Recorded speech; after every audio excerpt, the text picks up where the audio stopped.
ஆண்டவராகிய இயேசு கிறிஸ்துவினுடைய பரிசுத்த நாமத்திற்கு ஸ்தோத்திரம். கர்த்தருக்கு ஸ்தோத்திரம். இந்த நல்ல அற்புதமான அதிகாலை பொழுதுக்காக அவருக்கே கனமும் துதியும் மகிமையும் உண்டாகட்டும். அவர் மாறாத தேவனாக நம்மோடு கூட இருக்கிறார். அல்லேலூயா. இப்போதும் ஆண்டவருடைய சமூகத்தில் வந்திருக்கிற அன்பு தேவனுடைய பிள்ளைகளே, நாம் ஒவ்வொருவரும் மிக கவனமாய் கவனிப்போம். இன்றைக்கு நாம் 3வது நாளில் இருக்கிறோம். இந்த 3வது நாளில் நாம் ஆண்டவருடைய சமூகத்திலே அவருடைய வார்த்தையை நாம் தியானிப்போம். ஒவ்வொரு நாளும் மிக அற்புதமாக நம்மை பாதுகாத்து அழகாக வழிநடத்துகிற ஆண்டவருக்கு கோடான கோடி ஸ்தோத்திரம். நிச்சயமாகவே நமக்கு இந்த வார்த்தை நம்முடைய வாழ்க்கையை மாற்றக்கூடிய வார்த்தை. நெகிழ்ந்த கைகளையும் தளர்ந்த முழங்கால்களையும் பிரதர் அதை சவுண்டுக்கு பண்ணுங்க.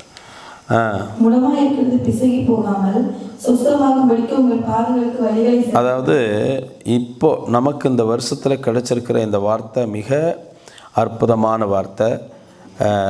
நெகிழ்ந்த கைகளையும் தளர்ந்த முழங்கால்களையும் செவ்வைப்படுத்துங்கள். நெகிழ்ந்த கைகளையும் தளர்ந்த முழங்கால்களையும் செவ்வைப்படுத்துங்கள். ரொம்ப முக்கியமான வார்த்தையாக நமக்கு ஆண்டவர் தந்திருக்காரு. இந்த 2024வது வருஷத்தில் நிச்சயமாக நம்மளை ரொம்ப ஸ்ட்ராங்காக அவருக்காக எழும்புறதுக்காக உள்ள வார்த்தைன்னு நான் நம்புகிறேன். கர்த்தருக்கு ஸ்தோத்திரம். ஆகவே தான் நமக்கு இந்த நல்ல பாக்கியத்தை இந்த வருஷ தொடக்கத்திலேருந்தே நமக்கு அற்புதமாக ஆண்டவர் தந்துட்டுருக்காரு. இந்த ஆண்டு நம்மளை எல்லாரையுமே ரொம்ப அருமையாக பலப்படுத்தி ஆண்டவர் நடத்துவார்னு நான் நம்புகிறேன். நம்முடைய வழிகளையெல்லாம் கட்டாயம் செவ்வைப்படுத்துவதற்கான சகல விஷயங்களையும் நமக்கு செய்வார்னு நான் நம்புகிறேன். கர்த்தருக்கு ஸ்தோத்திரம். இதை நீங்கள் நம்பி ஆண்டவர் சமூகத்தில் நீங்கள் முழுசாக அர்ப்பணித்து அவருக்காக செயல்படணும்னு சொல்லி உங்கள் எல்லாத்தையும் அன்பாக கேட்டுக்கிறேன். நம்ம ஏற்கனவே எபிரேயருக்கு எழுதின நிருபத்தில் 12ஆம் அதிகாரம் 1 வசனத்தை வாசிக்கும்போது அங்கே ஆகையால் அப்படிங்கிற ஒரு வார்த்தையை நம்ம பார்த்தோம். ஆகையால் அப்படிங்கிற ஒரு வார்த்தையை நம்ம பார்த்த காரணத்தினால அது எங்கேருந்து தொடங்குதுன்னா எபிரேயர் 11ஆம் அதிகாரத்துலேருந்து நம்ம தொடங்குது. அதையெல்லாம் நேற்றைய தினத்தில் நம்ம சிந்தித்தோம். நல்லா கவனிச்சுங்க.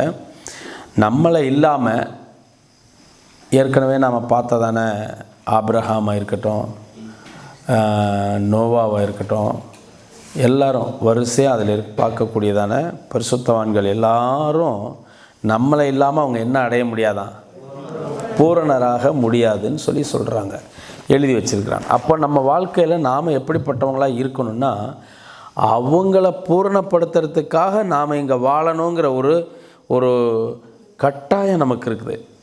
நீங்கள் புரிஞ்சுங்க. நமக்கு பக்தி விருத்தி உண்டாக வாழ்கிறதுங்கிறது ஒரு பக்கம். ஆனால் அதே சமயத்தில் மற்றவருடைய பக்தி விருத்திக்காக நம்ம வாழணும்னு இப்போ நமக்கு இருக்குது. இப்போ இந்த காலகட்டங்களில் நமக்காக வாழ்கிறதுங்கிறது ஒரு பக்கம் இருந்தாலும், மற்றவர்கள் நம்மால் வளர வேண்டுமே தவிர நம்மால் இடறிவிடக்கூடாதபடிக்கு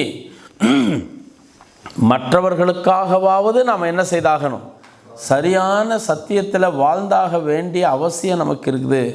அதாவது பிறனுடைய பிரயோஜனத்துக்காக நாம் இந்த விசுவாச வாழ்க்கையில் வாழணும். சரி, ஆகவே 1வது வசனத்தில் ஆகையால் அப்படிங்கிற ஒரு விஷயத்துக்காக தான் 11ஆம் அதிகாரம் முழுசும் வாசித்தோம்.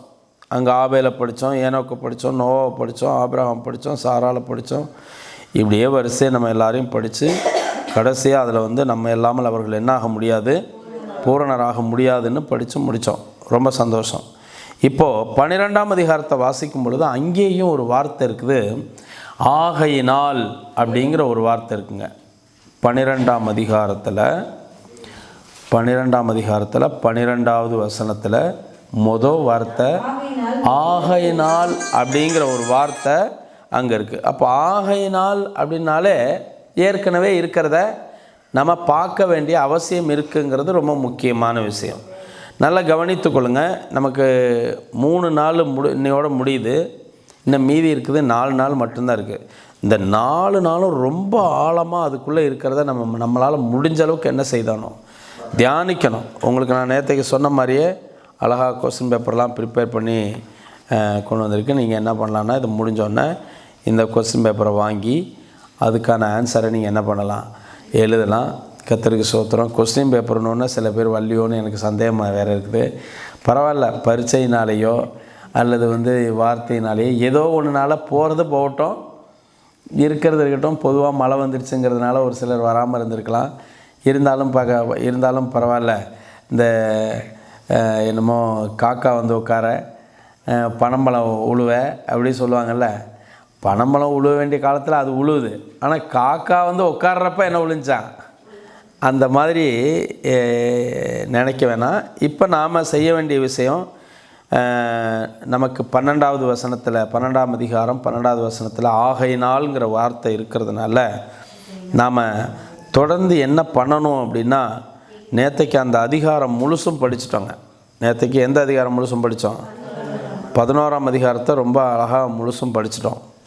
இப்போது அடுத்து நம்ம செய்ய வேண்டிய விஷயம் என்னென்னா, 12ஆம் அதிகாரத்தில் நாம் படிக்கணும். 12ஆம் அதிகாரத்தில் 1வது வசனத்துலேருந்து வாசிக்கணும். ஒவ்வொரு வசனத்துலேயும் நமக்கு என்ன பரிசுத்த ஆவியானவர் கற்றுக் கொடுக்குறாரோ அதை கற்றுக்கொண்டு நம்முடைய வாழ்க்கையை அவருக்கு பிரியமாக்குவதற்காக தான் இந்த நல்ல வாய்ப்பை நாம் அடைந்திருக்கிறோங்கிறத மறந்துடக்கூடாது. நான் ஒரு முறை வாசிக்கிறேன், கவனமாக கேளுங்க. 12-13 வாசிக்கிறேன். ஆகையினால் நெகிழ்ந்த கைகளையும் தளர்ந்த முழங்கால்களையும் நீங்கள் திரும்ப நிமிர்த்தி முடமாயிருக்கிறது பிசகி போகாமல் சுஸ்தமாகும்படிக்கு உங்கள் பாதங்களுக்கு வழிகளை செவ்வைப்படுத்துங்கள். ஒருவேளை நாம் தளர்ந்து போயிருக்கலாம், தொய்ந்து போயிருக்கலாம், சோர்வடைஞ்சிருக்கலாம், நம்பிக்கை இழந்தவர்களாக இருக்கலாம். இது எல்லாத்தையும் மாற்றுறதுக்காக தான் இந்த ஜெபம். ஹல்லேலூயா. மனம் உடைஞ்சு போயிருக்கிறவங்களுக்கு, அல்லது நம்பிக்கையற்று போயிருக்கிறவங்களுக்கு, அல்லது ரிவேஸ் போனவங்களுக்கு, அவங்களுக்கு தான் இந்த வசனம். நம்ம எல்லாருமே முன்னோக்கி தான் போகிறோம். இன்னும் நல்ல உறுதியாக, வேகமாக, உற்சாகமாக போக முடியாமல் இருக்கிறவங்களும் இப்போ நாம் என்ன பண்ணிக்கலாம், நல்ல உற்சாகமாக, ஸ்ட்ரென்த்தாக, பலனாக போகிறதுக்கான நல்ல வாய்ப்பாக இதை பயன்படுத்தி கொள்ளலாம். எப்படியும் நம்முடைய வழியை என்னப்படுத்தி ஆகணும், இது எல்லாருக்கும் அவசியமானது. அல்லேலூயா. நீதிமான்னு சொல்ல முடியாது, ஆனால் நீதிமானாக ஆகலாம். அதுக்கான வாய்ப்பாக இதை பயன்படுத்தி கொள்ளலாம்.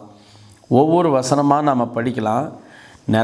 இதற்கான நிறைய ஆதாரமான நிறைய வசனங்களை நம்ம சொல்லலாம். ஆனால் இப்போது இதில் இருக்கிறத நம்ம படிக்க போகிறோம். ஏற்கனவே இந்த 12ஆம் அதிகாரம் 1வது வசனத்தில் முதல் வார்த்தை ஆகையாளுங்கிறதுக்கு நாம் படித்தது 11வது அதிகாரத்தை நம்ம படித்தோம். இப்போது 1வது வசனத்தை வாசிக்கும் பொழுது நல்ல கவனிங்க. இதுக்கு முன்னாடி, நமக்கு முன்னாடி வாழ்ந்த பரிசுத்தவான்களுடைய திரளான சாட்சிகள் நல்லா தெரிஞ்சுக்கணும். நம்ம வாழ்க்கையில் எப்பொழுதும் அவருக்கு நாம் என்னவா இருக்கணுங்க, சாட்சிகளாக இருக்கணும். இது ரொம்ப முக்கியம். சாட்சி முக்கியம், சாட்சி முக்கியம், சாட்சி முக்கியம். சாட்சியை எப்படி சொல்லலாம் அப்படின்னா, நமக்கு நடந்ததை சொல்கிறதும் சாட்சி தான். அப்புறம் நாம் கேட்குற வசனத்தின்படி வாழ்கிறது சாட்சி. இப்போ நடந்ததை சொல்ல வேண்டியது ரொம்ப ரொம்ப முக்கியம். நமக்கு ஆண்டவர் செய்கிற நன்மைகளை நம்ம என்ன செய்யணுங்க, கட்டாயம் சாட்சியாக சொல்லணும். அதை விட முக்கியம் என்னென்னா, நாம் கேட்குற வசனத்தில், வாழ்க்கையில் வசனத்தின்படி நடக்கணுங்க. அதுதான் மிகப்பெரிய சாட்சிங்க. ஹல்லேலூயா. வசனத்தை என்ன கேட்குறோமோ கேட்டோன்னா அந்த வசனத்தை வாழ்க்கையில் கைகொள்ளணும்.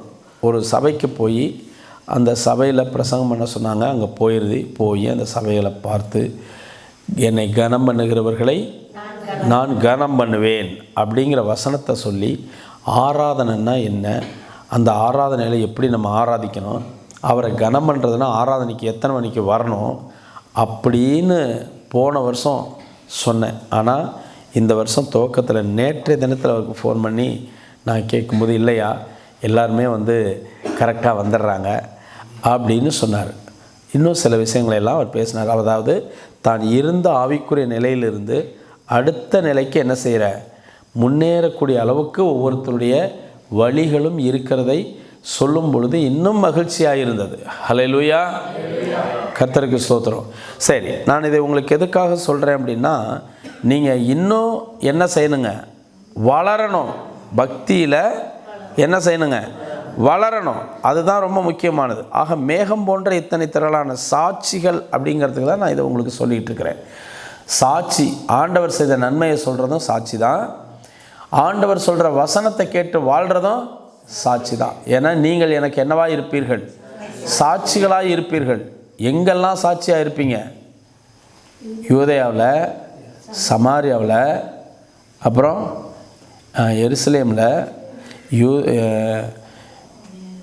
எருசலேம் யூதேயாவில் வாசிங்க. அப்போஸ்தலர் 1 அதிகாரம் 8வது வசனம் வாசிங்க வேகமாக. அப்போஸ்தலர் 1:8. பரிசுத்தாவி உங்களிடத்தில் வரும்பொழுது எருசலேமிலும், எருசலேம்னா சர்ச், சபையிலேயும், யூதேயனா சொந்த ஜனத்து மத்தியில், அடுத்தது இந்த புறஜாதி மக்கள் மத்தியில், அப்புறம் பூமியினுடைய கடைசி வரைக்கும் நாம் சாட்சிகளாக இருப்போம். ஆக முதல்ல நாம் இருக்கிற சபையில் சாட்சியாக இருக்கணுங்க. அதுக்கப்புறம் நம்முடைய சொந்த ஜனங்கள், குடும்பம், சொந்த ஜனங்கள் மத்தியில் சாட்சியாக இருக்கணும். அப்புறம் புறஜாதி மக்கள் மத்தியில் சாட்சியாக இருக்கணும். அதுக்கப்புறம் உலகத்தில் எங்கே எல்லா பக்கத்துக்கும் நாம் தான் சாட்சியாக இருக்கணும். அதுதான் சாட்சி. பரிசுத்தாவி வந்திருக்குனாலே நம்ம கட்டாயம் என்னவாக இருக்கணுங்க? கட்டாயம் என்னவாக இருக்கணும்? சாட்சி ரொம்ப ரொம்ப முக்கியமானது. அப்போ எனக்கு இங்கே மேகம் போன்ற இத்தனை திரளான சாட்சிகள் நம்மை சூழ்ந்து கொண்டு இருக்க, 11ஆம் அதிகாரத்தில் வாசிக்கிற பரிசுத்தவான்கள் எல்லாருமே சாட்சி, நமக்கு மாதிரி. இப்போ அவங்களுக்கு எது மாதிரின்னு கேட்டால் மாதிரி ஒன்றும் கிடையாதுங்க. ஆனால் நமக்கு எல்லாமே மாதிரியாக இருக்கிறது. சரி, சூழ்ந்து கொண்டு இருக்க நல்லா கவனிச்சுங்க. இவ்வளோ அற்புதமான சாட்சி இருக்கிற காரணத்தினால பாரமான எல்லாத்தையும் நல்லா மனசில் வச்சுங்க. பாரமான எல்லாத்தையும் நம்ம நிறைய நேரம் என்ன பண்ணுறோன்னு சொன்னால், யாரோ எதையோ அல்லது எதையோ ஒரு காரணத்தை வச்சுட்டு ரொம்ப வருத்தப்படுறோம். குடும்பத்தை நினச்சி வருத்தப்படுறோம், கூட பிறந்தவங்களை நினச்சி வருத்தப்படுறோம். அப்படி இல்லைன்னு சொன்னாக்க எதையோ ஒரு விஷயத்தை வச்சுட்டு ரொம்ப ஃபீல் பண்ணி பேசும்போதே கடன்னு என்ன செஞ்சிடறோம்? அழுதுறோம். இதெல்லாம் நீங்கள் நல்லா கவனிச்சுங்க. ஏதோ ஒரு ஒரு அபாயகரமான விஷயம்னா அழுவுறது தப்பு இல்லை. ஆனால் ஒரு சிலரை பற்றி பேச ஆரம்பித்தாலே சில பேருக்கு எதை பேசினாலும் அழுக வர்றதுனா பழக்கம்லாம் கூட சில பேருக்கு உண்டு. அதெல்லாம் அப்படி இருக்கக்கூடாதுங்க. நம்ம வசனத்தை கேட்க நம்ம எப்படி ஆகணும் அப்படின்னு சொன்னால், பாரமான யாவற்றையும் நம்மை சுற்றி நெருக்கி நிற்கிற பாவத்தையும், பாரமானதையும் தள்ளிடணுங்க.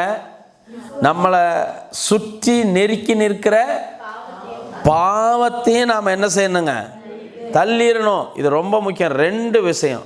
ஆகையாளுங்கிறதுக்கு தான் இப்போ இதை படிச்சுட்டு இருக்கோம். ஆகையினால் அப்படின்னு படித்தோம்ல, அதில் படிக்கிறோம். நல்லா கவனிச்சுங்க. பாரமான ஒரு சில விஷயங்களை பற்றி உங்களுக்கு ரொம்ப பாரம் இருக்கும். நீங்கள் பாருங்கள், ஒரு அம்மாவுக்கு பையன், அந்த பையனை பற்றி அந்த அம்மாவுக்கு ஒரே கவலை. அவன் ஆண்டவருக்குள்ளே வரலையே, அவன் ஆண்டவர் இன்னும் ஏற்றுக்கலையே, இயேசுவை சொந்த ரட்சகராக ஏற்றுக்கொண்டு அவன் பரிசுத்தமாக வாழலையே அப்படிங்கிற ஏக்கம் இருக்கலாம். நான் அப்படி இருக்கக்கூடாதுன்னு சொல்லலை. ஆனால் எனி டைம் அப்படியே இருந்துகிட்டு இருக்கிறத ஆண்டவர் விரும்பலைன்றேன்.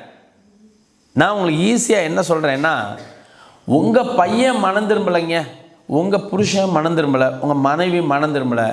சரி, இப்போ என்ன பண்ணுறது? மனம் திரும்பாதவங்களுக்காக ஜெபம் பண்ணுங்க. ஒரே பாரமாகவே உங்களை அப்படி நீங்கள் அப்போ என்ன பண்ண முடியும்? எனி டைம் இப்படியே. இப்போ எனக்கு ஒரு கேக் வாங்கி கொடுங்க அப்படின்னு கேட்குறீங்கன்னு வச்சுங்க. வாங்கி கொடுங்கன்னு கேட்குறது நல்லது. எனக்கு ஒரு கேக் வாங்கி கொடுங்க, எனக்கு ஒரு கேக் வாங்கி கொடுங்க, எனக்கு ஒரு கேக் வாங்கி கொடுங்கன்னு அழுது கண்ணீர் வடித்து ஒரே அப்படியே கண்ணீர்லேயே நனைஞ்சிட்றீங்கன்னு வச்சுங்க. எனி டைம் எப்போவுமே என்ன தான் கேள்வி? எனக்கு ஒரு கேக் வாங்கி கொடுங்க, எனக்கு ஒரு கேக் வாங்கி கொடுங்க, எனக்கு ஒரு கேக் வாங்கி கொடுங்க. இது என்னன்னு நினைக்கிறீங்க? நீங்கள் சொல்லணும், வலியுறுத்தி சொல்லணும். கொஞ்சம் பரிந்துரைச்சு சொல்லணும். சொல்லிடுறோம்னு வச்சுங்க, அதை சொல்லிக்கிட்டே இருந்தா அதுதான் நம்ம மனசில் என்னவா மாறிடும்? குட், என்னவா மாறிடும்? இன்னொரு தடவை சொல்லுங்கள். அந்த பாரம் உங்களை நெருக்கக்கூடாது. ஹல்லேலூயா. Very happy. ஆண்டவருக்குள்ளே எப்பொழுதும் என்ன இருக்கணும்? ஆமாம், உங்களை அவர் சுமக்கவே சொல்லலையே. அவர் என்ன சொல்றார்? வருத்தப்பட்டு பார சுமக்கிறவர்களே, நீங்கள் எல்லாரும் என்ன பண்ணுங்கள்? என்னிடத்தில் வாருங்கள். ஹல்லேலூயா. ஆண்டவர் சொல்றது இப்படிதான் சொல்றாரு. பாரத்தை சுமந்துகிட்டே இருக்கணுங்கிறது இல்லை. நீங்க அவர் தானே நம்புறீங்க. அவர் நிச்சயம் உங்க வாழ்க்கையை மாற்றுவார். பாரப்படணும். ஆனால் அதுலேயே இருக்கக்கூடாது. நீங்கள் பார்த்துங்க, குழம்பு வைக்கிறீங்க, குழம்பு வச்சுக்கிட்டே இருக்கீங்க. இது நல்லாவா இருக்கும்? எவ்வளோ நேரம் குழம்பு வைப்பீங்க? ஏதோ ஒரு நாள் வைப்பீங்கன்னு வச்சுங்க, 24 மணி நேரம் குழம்பு வைப்பீங்க. 24 மணி நேரமாக குழம்பு வைப்பீங்க? அரை மணி நேரமாக வச்சுருங்க. அரை மணி நேரம் ரொம்ப சுவையாக வைக்கிற குழம்பு ஒரு அரை மணி நேரம் வைக்கிறேன். அரை மணி நேரத்துக்கு மேலே மறுபடியும் அதை போய் கிண்டிகிட்டே இருந்தீங்கன்னு வச்சுங்க, 1 மணி நேரம் கிண்டி இருந்தீங்கன்னா உங்களுக்கு என்னன்னு சொல்லுவாங்க? என்ன சொல்லுவாங்க? வீட்டில் உள்ளவங்க என்ன சொல்லுவாங்க? அப்படியே மெதுவாக அந்த செய்தி என்ன ஆகும்? மெதுவாக அந்த செய்தி வெளியில் போங்க. இதுக்கு குழம்பு வச்சுக்கிட்டே இருக்குதாம்மா, அரை மணி நேரம் வைக்க வேண்டியதை இப்போ 1 மணி நேரம் ஆச்சு, 4 மணி நேரம் ஆச்சு, 5 மணி நேரம் ஆச்சு, இன்னும் என்ன வச்சுக்கிட்டே இருக்குது. அது ஒன்றுங்க. அது எப்போ பார்த்தாலும் ஒரே புலம்பிகிட்டு இருக்கோம். என்ன பேர் நமக்கு? ஐயோ, அதுக்கிட்டே போனீங்க. அது அவங்க பையனை பற்றி பேசியிருக்குமே, அவங்க வீட்டுக்காரரை பற்றி பேசியிருக்குமே, இல்லை அவங்க மனைவியை பற்றி பேசியிருப்பாங்களே. அப்படியே அப்போ என்னாச்சு? நம்மளை பற்றி ட்ரேட் மார்க் என்ன வச்சுங்க? அப்போ பிசாசோட நோக்கம் என்னென்னா உங்களை புலம்ப வைக்கணும், பாரப்பட வைக்கணும். இப்போ ஆவியானவர் நமக்கு சொல்லி கொடுக்குறது என்ன? பாரமான இந்த பாரத்தை முதல்ல தள்ளுங்க. ஹல்லேலூயா. என்னைக்கு இயேசு கிறிஸ்துவினிடத்தில் உங்கள் பாரத்தை வைக்கிறீர்களோ அதற்கு பிறகு அது உங்களுடையது அல்ல. அந்த பாரத்தை நீங்க என்ன செய்யணும்? உங்களை விட்டு நீக்கணும். ஆமென். ஹல்லேலூயா. பாரமான யாவற்றையும் என்ன பண்ணணுங்க? பாரமான யாவற்றையும். ஒன்று. ரெண்டாவது, நல்லா கவனிச்சுங்க, நம்மளை சுற்றி இருக்கிற பாவம். இப்போ நம்ம போய் நேராக போய் ஒரு விபச்சாரம் பண்ண போகிறது இல்லை. ஏன்னா அது நிச்சயமாக நம்மளால் செய்ய முடியாது. அப்படி மனசே வராது நமக்குன்னு வச்சுக்கோங்க. ஆனால் பொருளாசைப்பட முடியுமா? முடியாதா? அந்த ஆசை ஒரே ஏக்கமாகவே இருக்குன்னு வச்சுங்களேன். இப்போ நமக்கு ஒரு பொருள் வேணுங்க, வாங்கிறது தப்பு இல்லை, பொருள் வேணும்னு எதிர்பார்க்கறது தப்பு இல்லை. ஆனால் அந்த பொருள் வேணுங்கிறதே நமக்கு என்னவாயிடக்கூடாதுங்க? அந்த பொருள் மேலே கனவு காண்றது, அந்த பொருள் மேலேயே ஆசையாக இருக்கிறது, அந்த பொருளை யூஸ் பண்ணுற மாதிரியே யோசிக்கிறது, அந்த பொருளை கையில் வச்சுருந்தோம்னா நம்ம எப்படி இருப்போம்னு நினைக்கிறது, நம்மளை சுற்றி நெருக்கி நிற்கிற பாவத்தையும் தள்ளிவிட்டு. இப்போ எல்லாரையும் பொதுவாக நெருக்கிறது எது நெருக்குது? நெருக்கிறது இப்போ நம்மளை எது நெருக்குது? நீங்கள் சொல்கிறது வேறு, நான் சொல்கிறது பாவம். முக்கியமாக எதுங்க? செல்ஃபோன். நம்மளை நெருக்கி நிற்கிற பாவம் எதுங்க? நீங்கள் பாருங்கள், பைபிளை கூட மறந்துட்டு போவோம், நான் எதை மறந்துட்டு போக மாட்டோம்? உயிரே போயிருங்க. ஒருத்தர் சொல்கிறாரு, செல்லை வீட்டில் வச்சுட்டு வந்துட்டாங்க, ரொம்ப சந்தோஷமாக இருக்குது. எதை வச்சுட்டு வந்ததுனால? ஏன்னா அது என்ன செய்யுது? நம்மளை நெருக்கி நிற்குது. எப்படி இருக்குதுங்க? அது நம்மளை நெருக்கி நிற்குது. எது? இந்த செல்லு நம்மளை நெருக்கி நிற்கிறதுனால நம்மளால் எதுவுமே என்ன செய்ய முடியல. மைண்டு வேறு பக்கமே போகாது. அது என்னன்னு பார்க்கலாமா? அவங்க என்ன சொல்லியிருக்காங்கன்னு கேட்கலாமா? இவங்க என்ன அனுப்பியிருக்காங்கன்னு பார்க்கலாமா? இது என்ன புதுசாக வந்திருக்கு? மைண்டு எங்கேயுமே என்ன ஆகாதுங்க, மாறவே மாறாது. என்ன தான் தீர்மானம் பண்ணினாலும் மாற மாட்டேங்குது. இப்போ நம்மளை நெருக்கி நிற்கிற பாவத்தையும் தள்ளி விட்டு நாம் இதை தான் இது போல் என்னெல்லாம் நம்மளை நெருக்கி நிற்குதோ அதையெல்லாம் என்ன செய்யணும்? அல்லேலூயா. சின்ன விஷயந்தான், ஆனால் அதுவே நமக்கு பெரிய நெருக்கி நிற்கக்கூடியதான். கவனிச்சுங்க, ஒரு சகோதரிக்கு ஒரு பழக்கம் உண்டு. என்ன பழக்கம்னா, மண்ணெண்ணெய் கேனை திறந்து அதுலேருந்து வாசம் வரும் பார்த்தீங்களா, அதை ஆசையாக அப்படியே இழுக்கிறது. அதுக்கு என்னவா? இப்போ இது ஆசையா போதையா? அப்போது இங்கே குழம்பு வச்சுக்கிட்டே இருக்க வேண்டியது, ஆனால் மனசெல்லாம் எங்கே இருக்கும்? மண்ணெண்ணெய் மேலேயே இருக்குது. அதனால் உடனே ஓடி போய் அப்போ என்ன பண்ணணும்? அப்போ இதே மாதிரி இருந்துச்சுன்னா எப்படி இருக்குங்க? அது ஆபத்தான விஷயங்க, நம்மளை இழுத்துக்கிட்டே இருக்குது. இப்போ நீங்கள் அதையே கொஞ்சம் சேஞ்ச் பண்ணி கொஞ்சம் வேலை செஞ்சுட்டு ஒரு 2 வசனம் படிச்சுட்டு வரணும், அப்புறம் 4 வசனம் படிச்சுட்டு வரணும், வேலை முடிஞ்சது 2 மணி நேரம் படிக்கணும். இந்த ஆசை இருந்துச்சுன்னா எப்படி இருக்கும்? அப்போ வசனம் உள்ளே போகணும், வசனம் உள்ளே போகணும். நல்லா பாடுறீங்க, புது வருஷத்தில் அருமையாக ஒரு பாட்டு பாடணுமே. என்ன பாட்டுங்க? நிறைய பாட்டு பாடினோம்.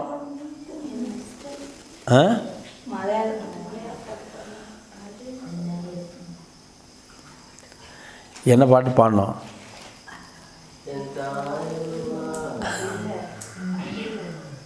என்ன பாட்டு பாடினோம்?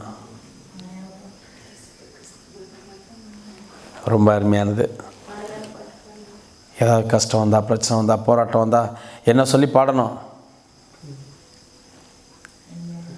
சொந்தம் என்று சொல்லிக்கொள்ள உம்மை விட யாரும் இல்லை, சொத்து என்று அள்ளிக்கொள்ள உம்மை விட இயேசுவே எல்லாம். ஏன்னா ஒரு சில விஷயங்கள்லேருந்து தப்பிச்சுக்கிறதுக்கு இதெல்லாம் வலின்னு. ஆமென். நீங்கள் அதை உண்மையிலே உள்ளார்ந்து பாடுங்க, உங்களை எதுவுமே நெருக்க முடியாது. ஏன்னா இயேசுவோட நீங்கள் என்ன ஆயிடுறீங்க? நெருக்கமாயிடுறோம். இயேசுவோட நெருக்கமாகிற காரணத்தினால எதுவுமே, இந்த உலகத்தில் இருக்கிற எதுவுமே நம்மளை நெருக்க முடியாது. ஆக அன்பு தேவனுடைய பிள்ளைகளே, நம்மை சூழ்ந்து கொண்டிருக்கு பாரமான யாவற்றையும் நம்மை சுற்றி நெருக்கி நிற்கிற பாவத்தையும் தள்ளிவிட்டு, எதெல்லாம் நம்மளை நெருக்குகிறதோ அந்த பாவத்தை எல்லாம் முதல்ல என்ன செய்யணுங்க? தள்ளிவிட வேண்டும். நல்லா நீங்கள் புரிஞ்சுங்க, இந்த பாரமும் சரி, நெருக்கி நிற்கிற பாவமும் சரி, நம்மளை தானே குற்றம் செய்ய வச்சிரும். எப்படி குற்றம் செய்ய வச்சிரும்? உதாரணத்துக்காக நடந்த ஒரு சம்பவத்தை, என் வாழ்க்கையில் நடந்த ஒரு சம்பவத்தை நான் உங்களுக்கு சொல்ல விரும்புகிறேன். எங்கள் அப்பா நல்ல குடிகாரர். அப்போது இப்போ குடிகாரரோட பையனுக்கு என்ன பேர் வைப்பாங்க? குடியாரம் பையன் தான் சொல்லுவாங்க. அவ்வளோ மோசம். இப்போது நான் வளர்ந்து பெருசாகிட்டு வரும்போது எல்லாரும் சொல்கிறாங்க, இவ்வளோ பெரிய பையனாக வளர்ந்துருக்க, உங்கள் அப்பனை காலை ஒடிச்சு போட்டு சோற போட வேண்டியதுனடா, இப்படியே சொல்லிகிட்டே இருந்தாங்க. இப்போ மனசெல்லாம் என்னவாக இருக்குங்க? ஆமாம். அதுவும் ஒரு நாள் எங்கள் வீட்டில் இந்த குளவிகள் அம்மியில் வச்சு அரைப்பாங்க. உங்கள் ஊரில் தான் இப்படி ஆட்டுறீங்களே, எங்கள் ஊரில் அம்மிகளில் வச்சு இப்படி அரைப்பாங்க. அதில் அரைக்கிற கல் 2ஆக உடஞ்சி போச்சு. அதனால் புது குளவிகள் வாங்கிட்டு வந்து வச்சுருந்தாங்க. அந்த குளவிகள் வந்துருச்சா, கரெக்டாக எங்கள் அம்மா அப்பா இதை ஊற வைக்கணும் அப்படிங்கிறாங்க. நான் சொல்கிறேன், நம்ம குளத்தில் போட்டோம்னா அது ஊறிட்டு இருக்குமே அப்படின்னு. அவங்களுக்கு ஒரே ஆச்சரியம். பரவாயில்லையே, சின்ன விஷயந்தான், அதை கொண்டு போய் குளத்தில் அதை போட்டோம்னா அது என்ன செய்யும்? ஊறும், அப்புறம் நம்ம எடுத்துகிட்டு வந்துக்கலாம் அப்படின்னு சொன்னேன். ஆனால் அந்த குளவிகளை பார்க்கும்போதெல்லாம் இப்போ எனக்கு என்ன மனசில் தோணிருச்சுன்னா, காலை உடைக்கணும்னு தோணுது. அது நீண்ட காலமாக போயிட்டே இருக்குங்க, மனசுக்குள்ளே பட்டுக்கிட்டே இருக்குது. ஆனால் அதை பார்க்கும்போதெல்லாம் பட்டுக்கிட்டே இருக்குது. எதுக்காக நான் இதை உங்களுக்கு குறிப்பிட்டு சொல்கிறேன்னா, நீங்கள் ஏதோ ஒரு விஷயத்தை உங்கள்கிட்ட அனுமதிச்சிட்டிங்கன்னு சொன்னால் அது என்ன செய்யும்? நம்மை சுற்றி நெருக்கி நிற்கும். அது ஒரு நாள் பாவமும் ஆகும். அல்லேலூயா. ஒரு நாள் வந்துச்சு, என் நோட்டில் அப்படி தேடி பார்க்குறேன், நான் வச்சுருந்த 5 ரூபா பணத்தை காணோம். நோட்டில் வச்சுருந்தா 5 ரூபா பணத்தை காணோம். எங்கள் அப்பா நல்லா தண்ணி போட்டுட்டு படுத்திருக்காரு. அப்போ என் காசு அவர் எடுத்துகிட்டு போயிட்டாருன்னு நான் நினைக்கிறேன். உடனே குழவிகளை எடுத்துகிட்டு வர்றேன். வீட்டில் யாருமே இல்லை. மேலே தூக்கி 2 காலுக்கு நேராக போடணும், மேலே தூக்கணும்னு மேலே அந்த பரணி கையில் தட்டி விட்டு 2 காலுக்கு பதிலாக 1 கால் உடஞ்சி போச்சு. அந்த ஒரு சத்தம், அவர் அப்படியே எந்திரிச்சார். எனக்கு அது என் வாழ்க்கையில் மறக்க முடியாத ஒரு சம்பவம். ஆண்டவரை ஏற்றுக்கொள்ளாததற்கு முன்னாடி, நீங்கள் வேறு இப்போ எடுத்து ஏதாவது போட்டுறாதீங்க, இது ஆண்டவரை ஏற்றுக்காததுக்கு முன்னாடி நடந்த சம்பவம். அதுக்கு பிறகு நிறைய சம்பவங்களெல்லாம் நடந்துச்சுன்னு வச்சுக்கோங்க. இப்போது பல நாள் ஓடிட்டு இருந்த விஷயம் என்ன ஆயிடுச்சுங்க, ஒரு நாள் நடந்துருச்சுங்க, பாவமாக மாறிடுச்சு. எதுக்காக நான் இந்த விஷயத்தை உங்களுக்கு சொல்கிறேன்னா, ஒரு சில விஷயங்களை உங்களை மனசை அழுத்துற மாதிரி, நெருக்கிற மாதிரி விட்டுறாதீங்க. அது மிகப்பெரிய ஆபத்து. யாரை பற்றி எப்போவுமே தப்பாக நினைக்காதீங்க. அவங்க தப்பாக நடந்துட்டு போட்டோம், அதை பற்றி ஒன்றும் இல்லை. நமக்கு எந்த விளைவு வேணாலும் என்ன வேணாலும் செய்யட்டும், நம்ம அவங்கள நினைக்க வேண்டாம். ஏன் நினைக்க வேண்டாம் அப்படின்னா, நாம் பரிசுத்தமாக இருக்கிறதுக்கு, நம்மளை காப்பாற்றிக்கிறதுக்காக. கடைசியில் ஊர் என்ன சொன்னிச்சு தெரியுமா, ஏன்னா என்னதான் இருந்தாலும் அப்பனை கால் உடைக்கலாமா அப்படின்னு. எங்கள் அப்பா ஒரு நாள் கூட என் பையன்தான் காலை உடைச்சான்னு ஒரு தடவை கூட சொன்னதில்லை. ஒரு நாள் இல்லை, ஒரு தடவை கூட சொன்னதில்லை. ஏதோ ஒரு காரணத்தை சொல்லுவார். இப்போவும் அந்த கோபத்தில் ஒரு நாள் என் மேலே இருந்ததே கிடையாது. நல்லா நீங்கள் புரிஞ்சுக்கணும், நம்ம அப்பா எத்தனை முறை அவரை காயப்படுத்தியிருக்கோம், எவ்வளோ முறை அவரை அவமானப்படுத்தியிருக்கோம், எவ்வளோ முறை அவரை வேதனைப்படுத்தியிருக்கோம், எத்தனை முறை பின்னாடி போயிருக்கோம். நினச்சி பாருங்கள், ஒரு நாளாவது நம்மளை விட்டுட்டு அவர் போயிருக்காரா? இதெல்லாம் நல்லா மனசில் வச்சுங்க. அப்படி இருக்கும்போது நெருக்கி நிற்கிற பாவத்துக்கு நம்ம இடம் கொடுத்துடாதபடிக்கு அதெல்லாம் என்ன செய்யணுங்க, தள்ளணும். நமக்கு நம்ம வழியை செவ்வாய்ப்படுத்தணும்னா இதுதான் வழி. நல்லா புரிஞ்சுங்க. நிறைய வசனங்களை உங்களுக்கு சொல்லலாம், ஆனால் நமக்கு சொல்லியிருக்கிற விஷயங்களை விளங்கி கொள்ளக்கூடிய அளவுக்கு புரிஞ்சுக்கிறது தான் ரொம்ப முக்கியமான விஷயம். இந்த நேரத்தில் உங்களுக்கு அன்பாக சொல்கிறேன், இந்த வசனத்தை யாரெல்லாம் கேட்பாங்களோ பார்ப்பாங்களோ அவங்க எல்லாருக்கும் சொல்கிறேன், உங்களை நெருக்கி நிற்கக்கூடியதான பாவத்தை என்ன செய்யணுங்க, தள்ளி விட வேண்டும்.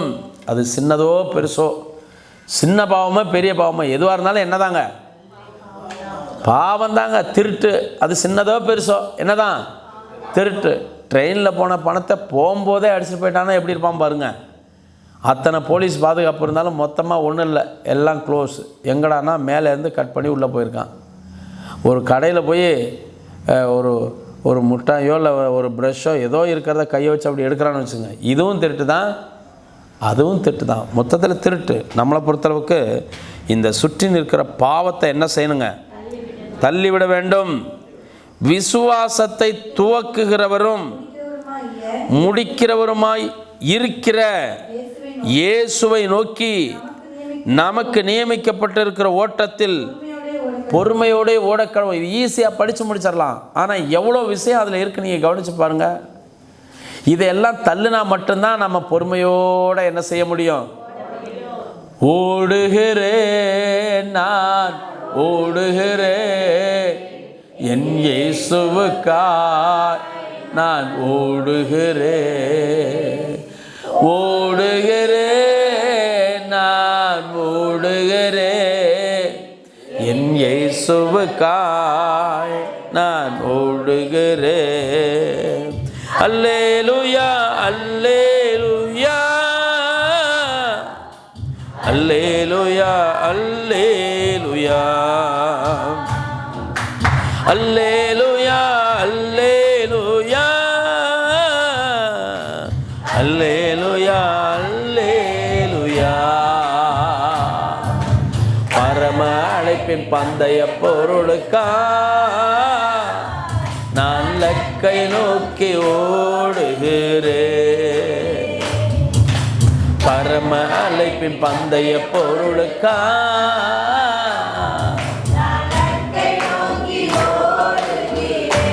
அல்லேலூயா. நல்ல கவனிங்க. பாரமான யாவற்றையும் நம்மை சுற்றி நெருக்கி நிற்கிற பாவத்தையும் தள்ளிவிட்டு விசுவாசத்தை துவக்குகிறவரும் முடிக்கிறவரும். விசுவாசத்தை துவக்குகிறவர் முடிக்கிறவர். நல்லா கவனிச்சுங்க. விசுவாசத்தை துவக்குகிறவர். நாம் இந்த உலகத்தில் பிறப்பதற்கு அவரே காரணமாய் இருந்தார். இந்த உலகத்தில் இந்த ஆண்டவராகிய இயேசு கிறிஸ்துவை சொந்த இரட்சகராக ஏற்றுக்கொண்டு அவர் மீது நம்பிக்கை வைத்து விசுவாசத்தை துவக்குகிற வாழ்க்கையை அவரே நமக்கு கொடுத்தார். சொந்தம் என்று சொல்லிக்கொள்ள உம்மை விட யாரும் இல்லை, சொத்து என்று அள்ளிக்கொள்ள உம்மை விட ஏதுமில்லை. இயேசுவே இயேசுவே எல்லாம் இயேசுவே, இயேசுவே இயேசுவே எல்லாம் இயேசுவே. உம் தழும்புகளால் நான் குணமானேன், உம் வார்த்தைகளால் நான் பலனானேன். உம் தழும்புகளால் நான் குணமானேன், உம் வார்த்தைகளால் நான் பலனானேன், நான் பலனானேன், நான் பலனானே. சொந்தம் என்று சொல்லிக்கொள்ள உம்மை விட யாரும் இல்லை, சொத்து என்று அள்ளிக்கொள்ள உம்மை விட ஏதுமில்லை. இயேசுவே இயேசுவே எல்லாம் இயேசுவே, இயேசுவே இயேசுவே எல்லாம். அல்லேலூயா. நல்லா கவனிங்க. ஆக நம்முடைய வாழ்க்கையில் விசுவாசத்தை தொடக்கிறவன் அவர் தான், முடிக்கிறவர் அவர் தான். அப்படி இருக்கும்போது நம்ம பாரப்படவே வேண்டாம். எதுக்கு பாரப்படணுமோ அதுக்கு மட்டும் பாரப்பட்டு அவர்கிட்ட தெரிவித்தா போகிறோம். அடுத்தது நம்மளை சுற்றி நிற்கக்கூடிய அந்த நெருக்கி கொண்டு இருக்கக்கூடிய பாவம் நம்மளை அழிக்கிறதுக்காக தான் இருக்குது. எப்படியாவது அதையெல்லாம் நம்மளை விட்டு என்ன செய்யணுங்க, அதையெல்லாம் தள்ளி விடணும். கர்த்தருக்கு ஸ்தோத்திரம். ஹல்லேலூயா. ஆக இயேசு கிறிஸ்துவை நோக்கி, விசுவாசத்தை துவக்குகிறவரும் முடிக்கிறவருமாய் இருக்கிற இயேசு கிறிஸ்துவை நோக்கி நமக்கு நியமித்திருக்கிற ஓட்டத்தில் நல்ல கவனிங்க. இந்த பாரமும் நம்மளை சுற்றி நெருக்கி நிற்கிற பாவமும் நம்ம பாதையை விட்டு விலக வச்சிரும். நம்ம போக வேண்டிய, நம்ம நடக்க வேண்டிய நம்ம பாதையை விட்டு நம்மளை விலக வச்சிரும். எப்படி நம்ம பாதையை விட்டு நம்மளை விலக வைக்கும்? ஆண்டவருக்காக ஒரு சின்ன விஷயத்தை நீங்கள் செய்கிறீங்கன்னு வச்சுக்கோங்களேன். ஒரு சின்ன விஷயத்தை செய்கிறீங்க, இந்த பாயை விரிக்கிற வேலையை செய்கிறீங்கன்னு வச்சுக்கோங்களேன். உதாரணத்துக்கு அந்த பாயை விரிக்கிற வேலை யாருக்காக செய்கிறீங்க? கர்த்தருக்காக செய்கிறீங்க. உங்களுக்கு பிடிச்சவங்களோ பிடிக்காதவங்களோ எல்லாரும் வந்து அந்த பாயில் என்ன செய்வாங்க? நீங்கள் 2 சேர் இருக்கிற சேரெல்லாம் நல்லா நீட்டாக துடைச்சி ஆராதனைக்காக ரெடி பண்ணுறீங்கன்னு வச்சுக்கோங்க. அந்த சேரை நீங்கள் அப்படியே போடுறதுனால அது யாருக்காக அந்த சேரெல்லாம் போடுறீங்க? வர்ற மக்களுக்காக தான். ஆனால் யாருக்காக நீங்கள் அந்த சேவையை செய்வீங்க? கர்த்தருக்காக தான் அந்த சேவையை செய்வீங்க. அப்போ ஆண்டவருக்காக சேவையை செய்யக்கூடிய நீங்கள் ஏதோ உங்களுக்கு பாரமாக இருந்துச்சுன்னு அன்னைக்கு நீங்கள் வரல. ரொம்ப பாவம் நெருக்கின காரணத்தினால ஏதோ ஒன்றில் சிக்கிக்கிட்டு அங்கே உட்காந்துட்ருக்குறோம். இப்போது ஆண்டவருக்காக செஞ்ச வேலை நடக்குமா நடக்காதா? ஆண்டவருக்காக செஞ்ச வேலை நடக்குமா நடக்காதா? அது நடக்கும், ஏன்னா அது அவரோட வேலை. ஆனால் நம்ம செஞ்சுருப்போமா? நம்ம அதை பலனை நம்ம அடைஞ்சிருப்போமா? மறுபடி போய் நின்னா அதை திரும்ப செஞ்சவங்க நம்மளுக்கு விடுவாங்களா? அப்படின்னா பாவம் நம்மளை நெருக்கினாலும் போய் உட்காந்துக்கிட்டு செய்யணும். பாரம் இருந்தாலும் அதை போய் அப்படியே மறுபடியும் நம்ம செய்யணும். அப்படியா? பாவம் இருந்தாலும் யாருக்கும் விட்டு கொடுத்துடக்கூடாது. பாவம் செஞ்சாலும் பாவம் நம்மளை நெருக்கினாலும் ஆண்டவருக்காக செய்கிறது விட்டு கொடுத்துடக்கூடாது. எவ்வளோ பாரமாக இருந்தாலும் சரி ஆண்டவருக்காக செய்கிறவங்களை விட்டு கொடுத்துடக்கூடாது. அப்படி அர்த்தமா? அப்படி தானே இல்லையா? ஆமாங்கிறீங்களா இல்லைன்றீங்களா? பாவம் இருந்தாலும் ஆண்டவர் பணியை செய்வேங்கிறது பாவம். அதுவே பாவம்தான். நான் எல்லாத்தையும் பண்ணிக்குவேன், ஆனாலும் இந்த வேலையை நான் என்ன செய்ய மாட்டேன், யாருக்கும் விட்டு கொடுக்க மாட்டேன். பாவம். இது பரிசுத்தம். இரும்பு அடிக்கிற இடத்துல பரிசுத்தம் இருக்கிற இடத்துல பாவத்துக்கு. அப்போது ஆண்டவருடைய பணியை செய்ய விடாமல் தடுப்பது எதுன்னா பாரமும் பாவமும். இந்த பாரம் படணும். என் அண்ணனை பற்றி, என் தம்பியை பற்றி, என் அக்காவை பற்றி, என் தங்கச்சியை பற்றி, என் குடும்பத்தை பற்றி, என் சொந்த பந்தத்தை பற்றி, என் இனத்தை பற்றி, என் மக்களை பற்றி, என் தேசத்தை பற்றி, என்னுடைய சபையை பற்றி, ஜனங்களை பற்றி, எதை பற்றி வேணாலும் நம்ம என்ன பண்ணலாம், பாரப்படலாம். ஆனால் அதை எப்போவுமே நினச்சி புலம்பி அழுதுகிட்டே இருக்கக்கூடாது. பாரப்பட்டு அதை ஆண்டவற்றை சொல்லிவிட்டு அடுத்த கட்டத்துக்கு நம்ம போயிடணும். அந்த பாரம் நம்மளை அப்படியே ரொம்ப கொடுமையாக நம்மளை மாற்றிடக்கூடாது.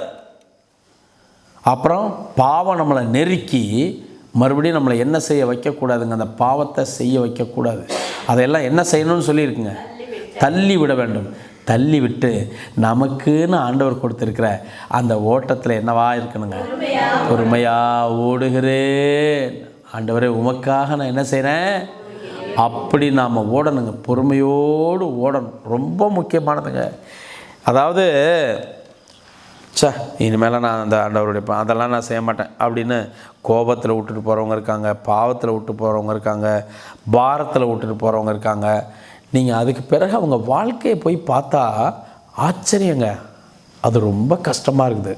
அப்போ நினைக்கிறாங்க நம்ம எப்படியாவது அதை போய் நம்ம பணியை நம்ம மறுபடியும் என்ன செய்யணும்னு நினைக்கிறாங்க. ஆனால் அதுக்கான வாய்ப்புகள் என்ன இல்லை. அல்லேலூயா.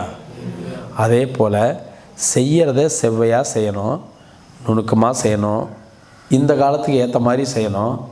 அப்படி செய்ய முடியலங்கிறப்ப அடுத்தவங்களோட சேர்ந்து நாம் செய்யலாம், தவறில்லை. இன்னும் பெருசாக, இன்னும் அற்புதமாக, இன்னும் மகிமையாக செய்யலாம், தப்பு இல்லை. ஆனால் உங்களுக்குன்னு இருக்கிற ஓட்டத்தில் என்னவா ஓடணும், நல்லா சொல்லுங்கள். அப்போ நம்ம ஆண்டவருடைய பணியில் பொறுமையோடு ஓட முடியாமல் போகிறதுக்கான முக்கியமான காரணம் என்னங்க, பாரம், நம்மளை நெருக்கிற பாவம். இது ரெண்டும் தான். இதை ரெண்டையும் தள்ளிட்டோம்னா ஒரே ஹாப்பி நம்ம வாழ்க்கையில். அப்புறம் ஆண்டவரோட தான். ஹல்லேலூயா. இயேசு நல்லவர். அவர் தமக்கு முன் சந்தோஷத்தின் பொருட்டு அவமானத்தை எண்ணாமல் சிலுவையை சகித்து தேவனுடைய சிங்காசனத்தின் வலது பாரசத்தில் வீற்றிருக்கிறார். ஆகையால் நீங்கள் இளைப்புள்ளவர்களாய். இதை ஏன் இந்த நேரத்தில் சொல்கிறாரு, ஏன் இந்த நேரத்தில் அந்த வார்த்தையை சொல்கிறாரு, அவர் தமக்கு முன் வைத்திருந்த சந்தோஷத்தின் பொருட்டு. புரியுதா உங்களுக்கு? அதாவது நமக்கு வச்சிருக்கிற, ஆண்டவர் வச்சிருக்கிற அசைவில்லாத ராஜ்யம். நல்லா கவனிங்க. அசைவில்லாத ராஜ்யம், அப்புறம் சொந்த தேசம், சுயதேசம், பரமதேசம், கைவேலை இல்லாத நித்திய வீடு, அதுதான் நம்ம இலக்கு. இங்கே என்ன சொல்லப்படுது இந்த வசனத்தில், அவருக்கு முன்னாடி வச்சிருந்த சந்தோஷத்தின் பொருட்டு எதை எண்ணல, இப்ப அவமானத்தை நினைக்கல, பாடுகளை சகிச்சாரு. அல்லேலூயா. எப்படி வலது பாரசத்துக்கு வந்தாரு? தேவனுடைய சிங்காசனத்தின் வலது பாரசத்துக்கு வந்த காரணம் என்ன? தமக்கு முன் வைத்திருந்த அவமானத்தை எண்ணாமல் சிலுவையை சகித்து அந்த பாரத்தை எல்லாம் நினச்சி ரொம்ப ஒடுங்கி போகாமல் நல்லா கவனிச்சுங்க. அவ்வளோ அருமையாக அவர் சொல்கிறாரு, அவமானத்தை எண்ணாமல். நமக்கு இருக்குல்ல அவமானம், இருக்குல்ல, சிலுவையை சுமந்து அவனவன் தன் சிலுவையை எடுத்துக்கொண்டு, பாடுகளை எடுத்துக்கொண்டு. சில பேர்லாம் என்ன நினைக்கிறாங்க, நான் இப்படியெல்லாம் ரொம்ப கஷ்டமாக இருந்தேன், நான் இப்படியெல்லாம் உடம்பு முடியாமல் இருந்தேன், எனக்கு இவ்வளோ நெருக்கம் இருந்துச்சு, யாரும் என்னன்னு கூட கேட்கல, யாரும் என்னன்னு கூட கேட்கல, பாஸ்டர் பார்க்கவே இல்லை, பாஸ்டர் என்னன்னு கூட ஒரு ஃபோன் கூட பண்ணலை, இவ்வளோ தெரிஞ்சும் செய்யலை.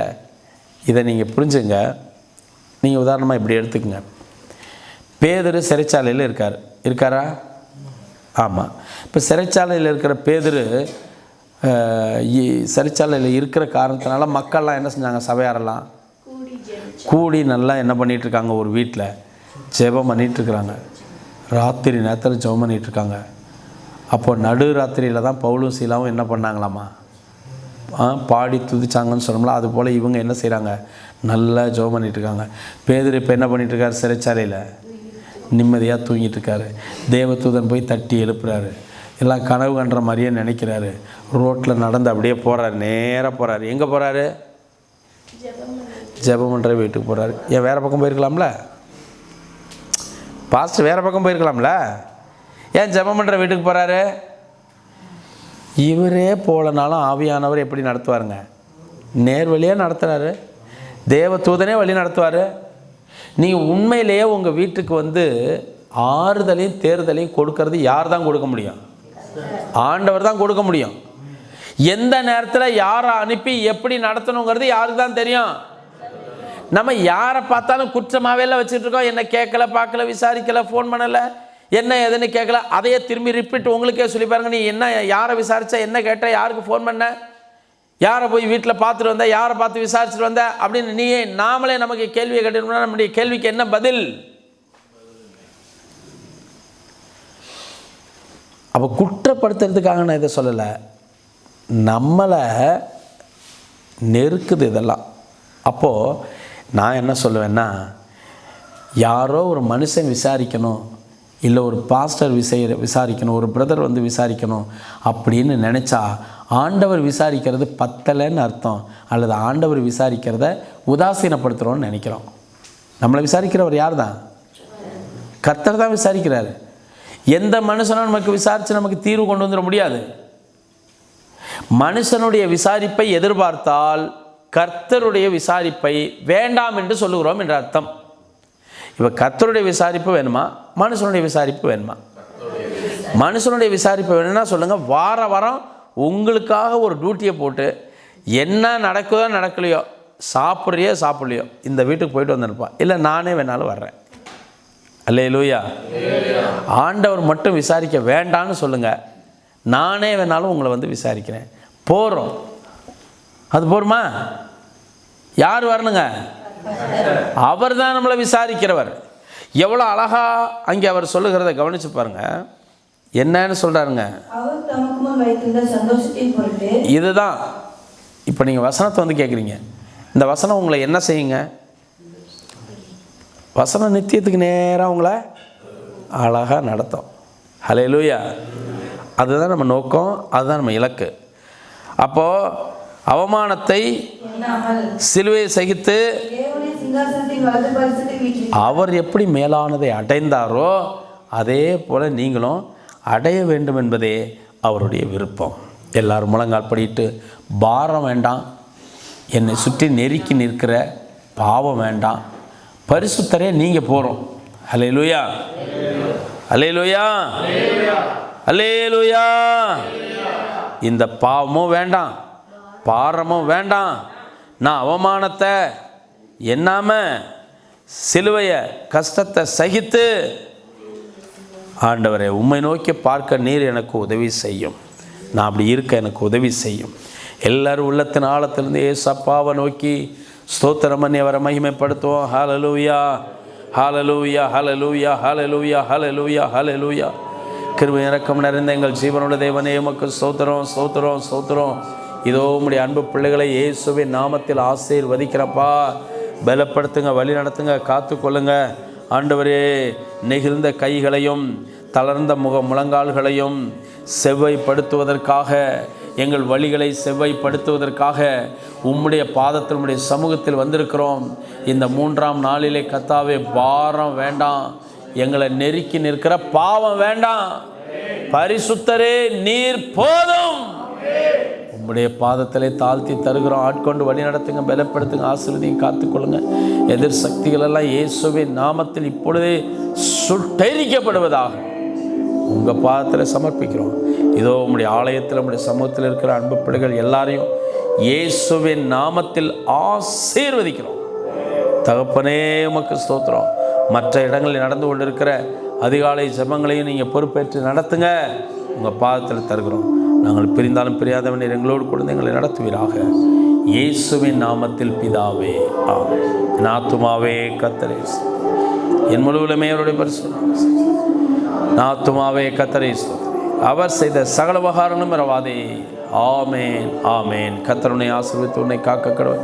கர்த்தர் தம்முடைய முகத்தை உன்மேல் பிரகாசிக்கும், உன்மேல் கிருபையா இருக்க கடவுள். கர்த்தர் தம்முடைய முகத்தை உன்மேல் பிரசன்னமாக்கி உனக்கு சமாதானம் கட்டளையிட கடவுள்.